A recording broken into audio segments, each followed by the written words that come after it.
Hi there, welcome to Fantasy Hub. I'm Mia, your storyteller. Today's story is filled with heartache, discovery, and a twist you won't see coming. So let's begin. My name is Margaret Henderson, and I've always been good at reading people. It's in the micro expressions, the way someone's left eye twitches when they're bluffing, how their breathing changes when they're holding pocket aces, the slight lean forward when they're about to fold but want you to think otherwise. These tells made me the best dealer at the Riverside Casino, but they also made me dangerous to people who preferred their secrets buried. I was 28 when I met Adriana Castellano, though I didn't know her last name then. Hell, I didn't know a lot of things that would have made me run in the opposite direction. All I knew was that she walked into our mandatory CPR training session like she owned the world. Her dark hair pulled back in a way that said professional, but her eyes promising anything but. The training room smelled like industrial coffee and fierce sweat from dealers who'd rather face a table full of drunk high rollers than perform mouth-to-mouth on a plastic dummy. But Adriana, she moved through the space like water, all fluid confidence and predatory grace. When the instructor, some red-faced paramedic named Chuck, paired us together, I felt something shift in the air. You know that moment when you're about to make a bet that could change everything? That electric anticipation that makes your fingertips tingle? That's what it felt like when Adriana knelt beside me. "You're supposed to push harder, sweetheart," she whispered, her breath warm against my ear as I attempted compressions on the dummy. Her hands covered mine, guiding them deeper into the plastic chest. "Unless you're scared." My pulse kicked like a wild horse. This woman was trouble-wrapped in a tailored suit, and I was already addicted to the danger. "I don't scare easy," I managed, though my voice came out rougher than intended. Her smile was all sharp edges and promise. "Good, neither do I." Bye. The third practice session, neither of us was thinking about first aid. When she asked if I wanted to continue our lessons somewhere more private, I knew I was already in too deep to fold.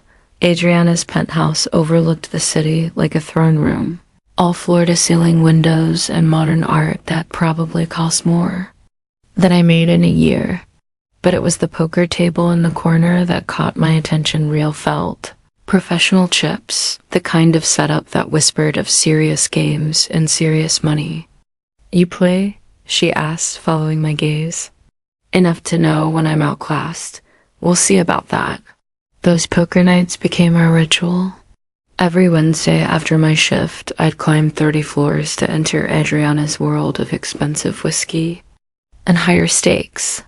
She taught me things they don't cover in dealer training: how to read beyond the obvious tells, how to use my gender as both weapon and shield, how to make other players underestimate me until it was too late. But Adriana didn't just play to win. She played to unravel you, to strip away every defense until you were raw and honest at her table. And God help me, I loved being unraveled by her. "Poker isn't about the cards, Margaret," she'd say, her fingers tracing the rim of her whiskey glass. "It's about psychology, control, making people reveal themselves without them realizing it." I learned fast. Too fast, maybe, because with each lesson, I fell deeper into whatever web she was weaving. The way she'd study my face during a hand, like she was memorizing every expression. How her fingers would brush mine when she dealt cards, sending electricity up my arm. The night she finally kissed me, tasting like bourbon and victory, I knew I was completely lost. But it wasn't until 3 months later, when my grandmother's lawyer called about the inheritance, that I realized how lost we both were. Grandma Rose had been dead for 5 years, but apparently her estate was more complicated than anyone knew.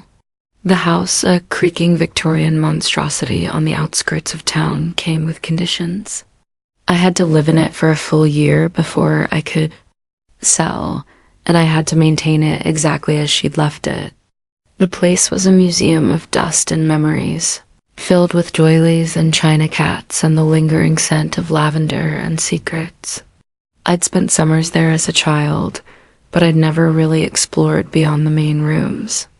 Grandma Rose had always kept certain doors locked, claiming they led to storage spaces too dangerous for curious little girls. Now, standing in the master bedroom with the deed in my hand, I noticed something I'd missed as a child. The wall beside the closet didn't quite match the others. The pattern was off by maybe an inch, the kind of detail only someone trained to notice discrepancies would catch. I ran my fingers along the wallpaper until I found it a section that gave slightly under pressure. Behind it, a hidden latch. The panels swung open to reveal a narrow staircase leading down into darkness. "Well, shit," I whispered, because that's what you say when you discover your sweet grandmother was apparently running some kind of speakeasy operation. I called Adriana before I lost my nerve. "You need to see this," I said when she answered. 20 minutes later, she was standing in my grandmother's secret poker room, her eyes wide with something between amazement and hunger. The space was beautiful in a way that spoke of serious money and serious games.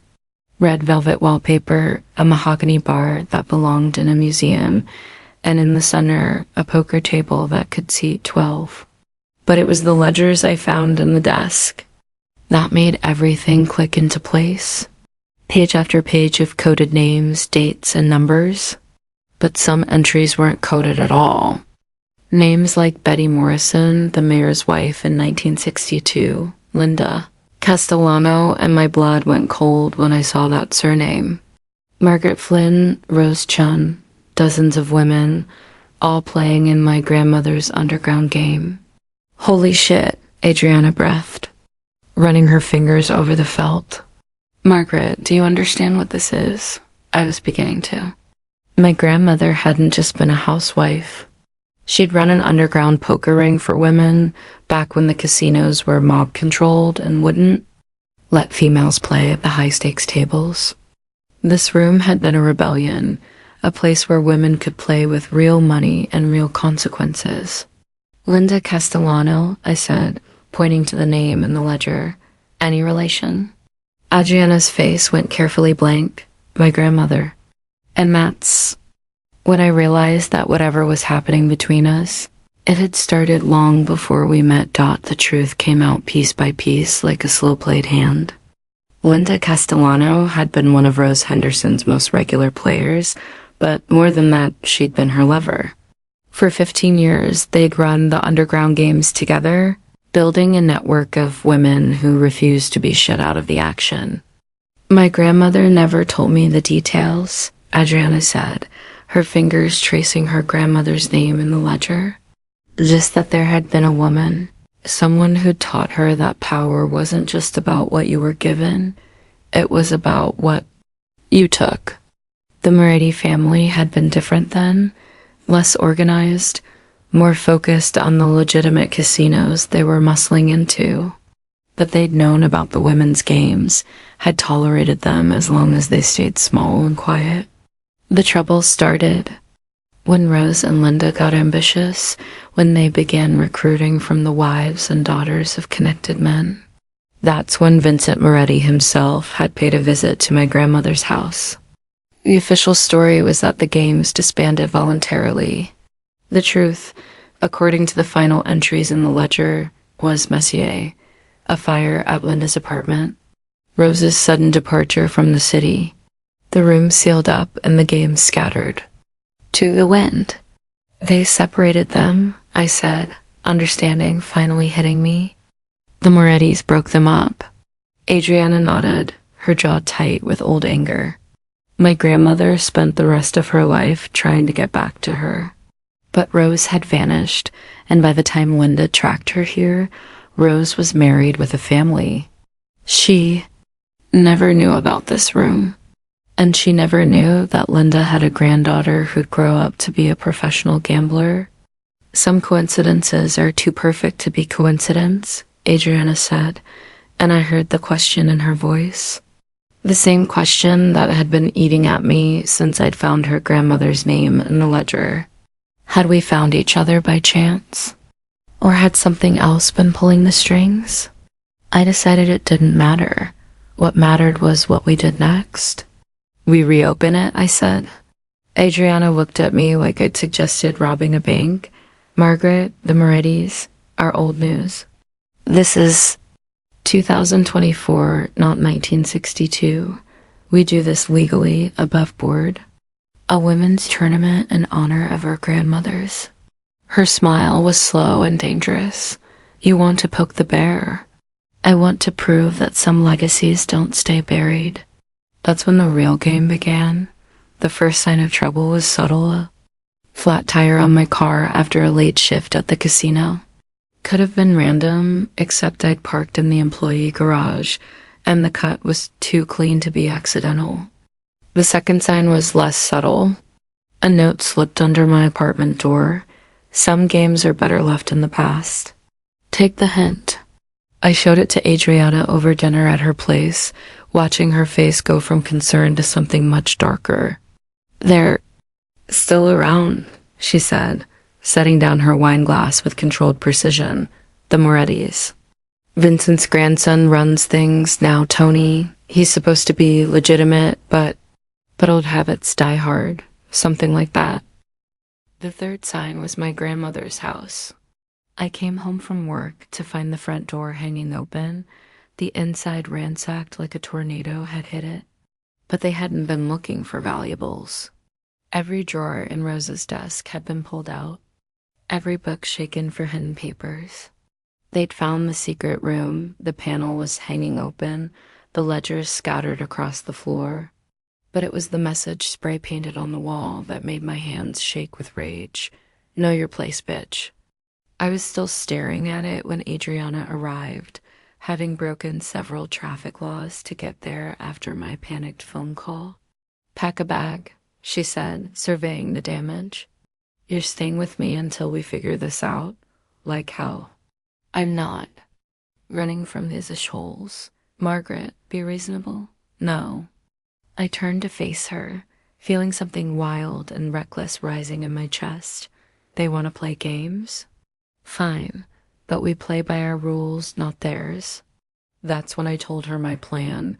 The women's legacy tournament was ambitious, probably insane, and definitely dangerous.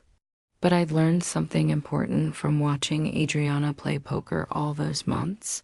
Sometimes, the biggest bluff is telling the truth. I filed all the proper paperwork, got the permits, even hired security. Everything legal and transparent. The tournament would be held in my grandmother's restored poker room, with proceeds going to a scholarship fund for women in gaming. I sent press releases to every newspaper and blog that would listen. But most importantly, I sent a personal invitation to Tony Moretti. You're insane, Adriana said when I showed her the engraved card. You're literally inviting the wolf into the henhouse. I'm forcing him to show his hand, I corrected. He can't make us disappear if we're in the spotlight. And if he wants to shut us down, he'll have to do it publicly. The weeks leading up to the tournament were like living in a pressure cooker. More flat tires, anonymous phone calls, a brick through my car window, but also donations pouring in. Our SVPs from women across the country, media attention that grew bigger every day. The casino where I worked was less than thrilled about the attention, but they couldn't fire me without cause. And Adriana, who turned out to have connections I'd never suspected, made sure I had plenty of legal backup.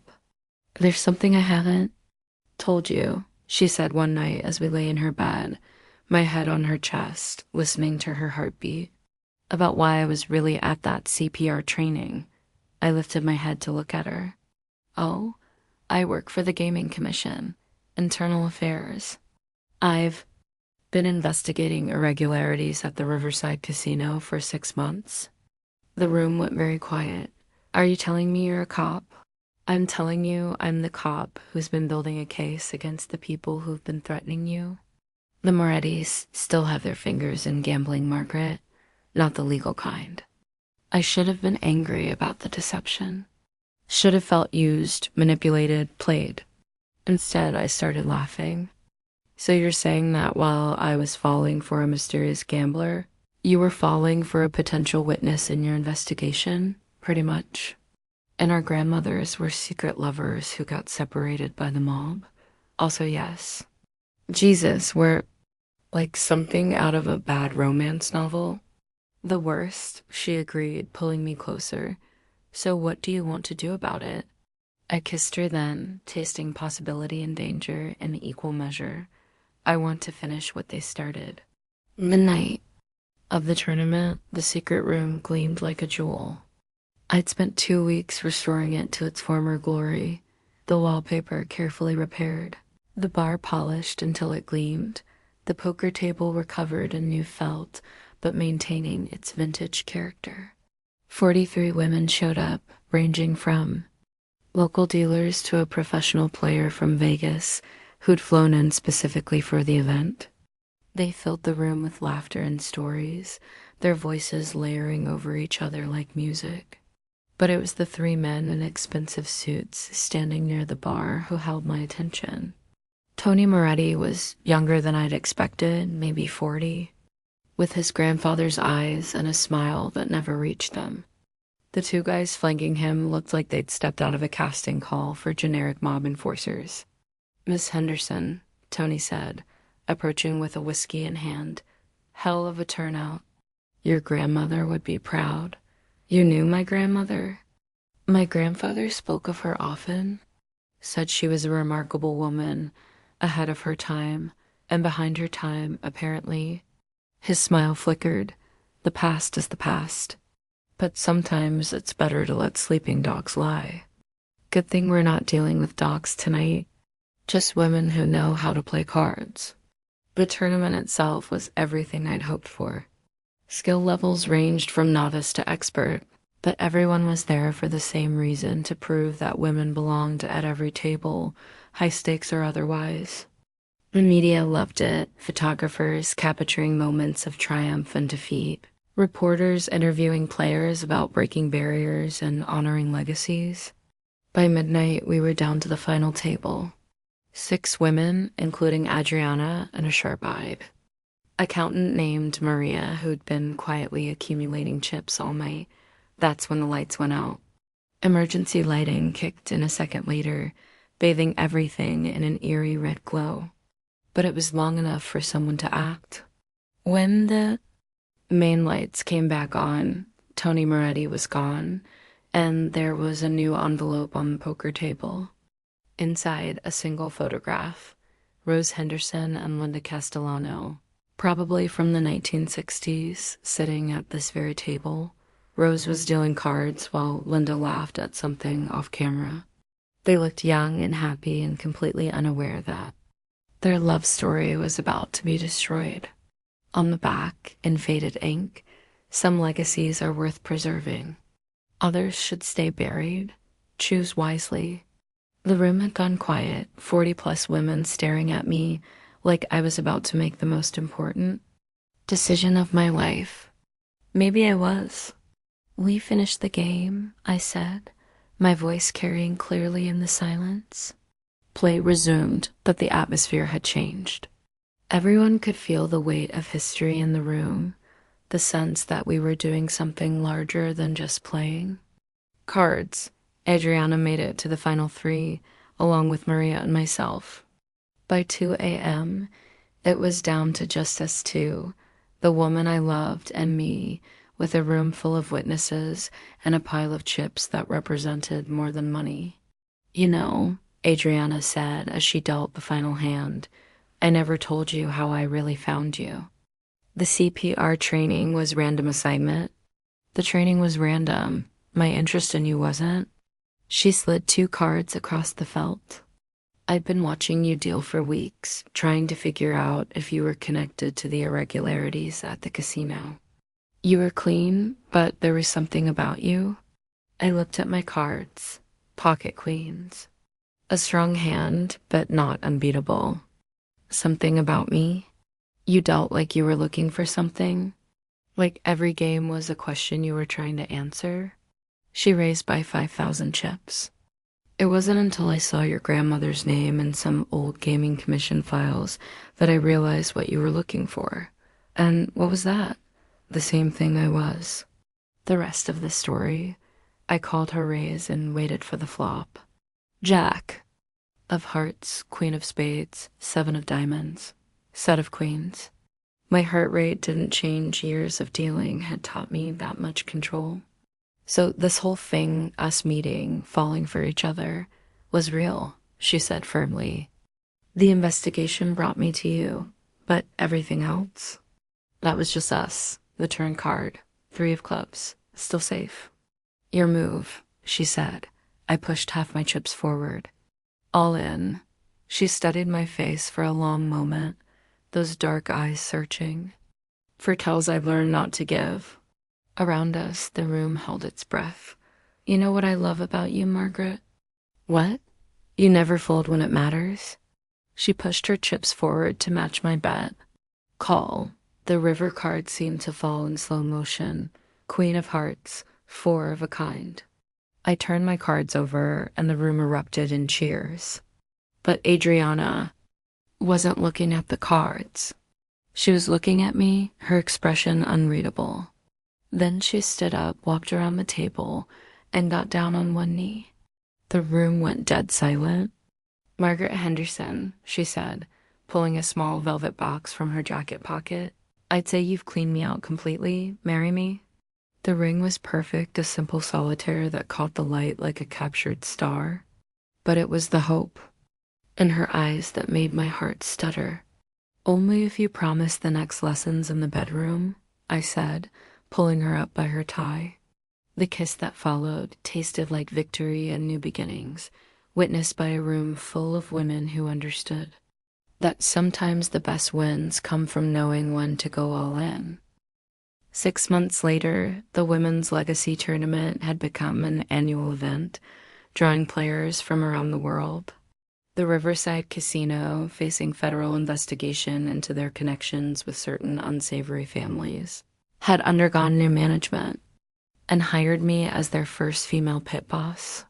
Tony Moretti, it turned out, had bigger problems than a bunch of women playing poker. The federal agents had raided 3 of his businesses the week after our tournament, and he was too busy with lawyers to worry about old family grudges. Adriana kept her job with the gaming commission, though she transferred to a different department to avoid conflicts of interest. We kept our Wednesday night poker games, but now they were held at our house, Rose's house, which we'd bought from the estate and were slowly restoring to its former glory. The secret room stayed exactly as it was, except for 2 new additions. The first was a framed photograph of Rose and Linda, blown up and professionally restored, hanging above the bar, like a blessing. The second was a small plaque beside the door. The house always wins, but sometimes the house is exactly where you're supposed to be. We found Linda's letters in a safety deposit box Adriana had inherited, along with a key to a storage unit containing 15 years' worth of correspondence Rose had never received. Love letters, photographs, plans for a future that never came to pass. But some futures, we learned, are worth waiting for.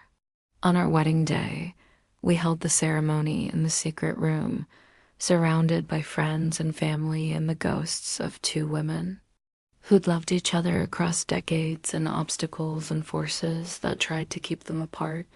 You know, I told Adriana as we danced to music that drifted down from the party upstairs.